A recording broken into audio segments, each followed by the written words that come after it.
Well, welcome to Connect Groups. So for some of you, you're coming back to groups, and so welcome back. For others, this is your first time in a Connect group, and so I want to say welcome. My guess is you're probably feeling a little bit nervous.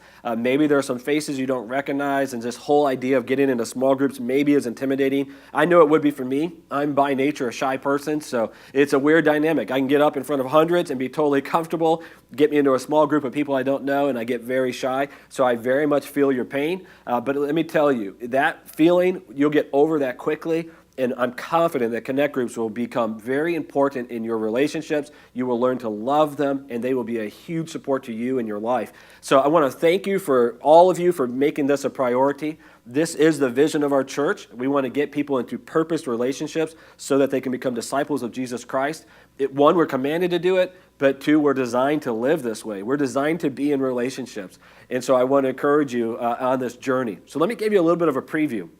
Connect groups every single week are going to have some similarities. I'm going to either review what I taught on the previous Sunday, or I'm going to go into a little bit deeper, or maybe one topic, and then we'll give you some questions. At times, we might give you some other scriptures to read.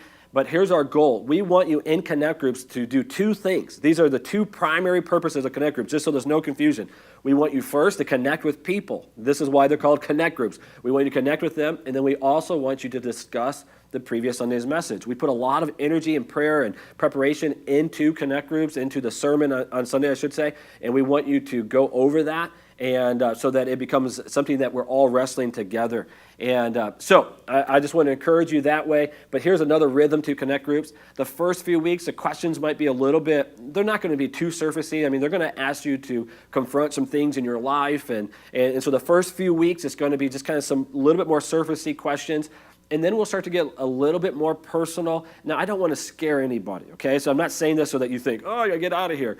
Instead, I just want to prep you that in a few weeks, as you start to get more comfortable with people, we'll start to ask some more questions that might be a little bit more personal. But the reason I say that, again, not to scare you, just so you know, but here's what I want to give you. If you're not comfortable to share, don't share, okay? Just, you can say pass, you can give a surfacey answer, don't worry about it. There is a natural rhythm to groups, but one thing I've learned is the quicker a group gets to that point where they start to trust each other, the more everyone enjoys it. So our hope is over the next few weeks, you'll get to know each other, get to trust each other, and then the group will just get closer and closer. So lastly, let me give you one last instruction. What happens in your Connect groups needs to stay in your Connect groups. I know that's been a famous quote now about Las Vegas, but what we mean by that is it really is important to honor privacy in your groups. If someone shares something with you, you should never share it with someone outside of the group, ever, okay? Your Connect group leaders, if they need to, about something that's serious, they can come to a pastor, but that's it. It will always be kept in a very confidential,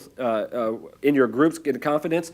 So I just want to encourage you to never violate that trust, because you can single-handedly destroy the whole culture of a Connect group. All right? Okay, now let's dive in. So this past Sunday, we talked about the idea of what Jesus said about the fruits and then also the heart.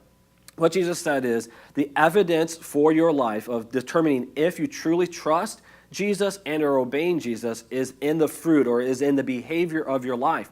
Now, this is the context of this. This is after he got done talking about very difficult messages about perspective change. So we kind of just did our whole recap of it. In the beginning of this sermon, he talked about the idea, he said, you're blessed if you're poor, if you're hungry, if you're mourning, if you're persecuted. And then he challenged and said, woe to you if you're rich, if you're full, if you're happy, and if you're well-liked. And what he was challenging is how they were spending and investing their resources that God has given them. And so he challenged them in that. Then the next week he talked about loving your enemies and doing good to those who hate you and blessing those who curse you and praying for those who abuse you. And we talked again about how that's a perspective change. The week after that, we talked about how not to judge and how not to condemn, but instead to forgive and to give. And so Jesus, in all three of those contexts, those like mini sermons in the course of a sermon, he says, okay, as you look at all these, here's what you need to understand. It's not about your intentions. It's not about what you wish you were doing. It's not about what you say. It's about what you do. The proof is in the fruit, or the proof is in the actions. And so the challenge for all of us is to look at our lives and ask this question: are we living in a way that supports that we truly trust Jesus? Now again, Jesus is not condemning us. This wasn't a statement of judgment. Sometimes he tells us to look at the fruit of other people's lives, to evaluate them because of how we're going to give them influence in our own. But Jesus was saying, look at your own life. Look at the fruit of your life. If a tree is good, it produces good fruit. If a tree is bad, it produces bad fruit. Or if a tree doesn't produce any fruit, it's a bad tree. And he says, look at your life. And so what he says is, looking at this, is the evidence is in how we live it out, is in the fruit. But then he gives us the key. He says, but here's what you need to understand. The heart is what produces the fruit. Everything comes out of the heart. So the challenge we have as we look at this is, what are the things that we're allowing into our hearts that are going to impact how we invest? That's going to impact how we respond to our enemies. That's going to impact how we judge people, how we condemn people, or how we forgive and give to them. And so in our lives, the question we have to always ask is, there's two sides of it, is what are we allowing into our hearts? What friendships and people that are speaking into our lives are we allowing into our hearts? I mean, who has influence in us?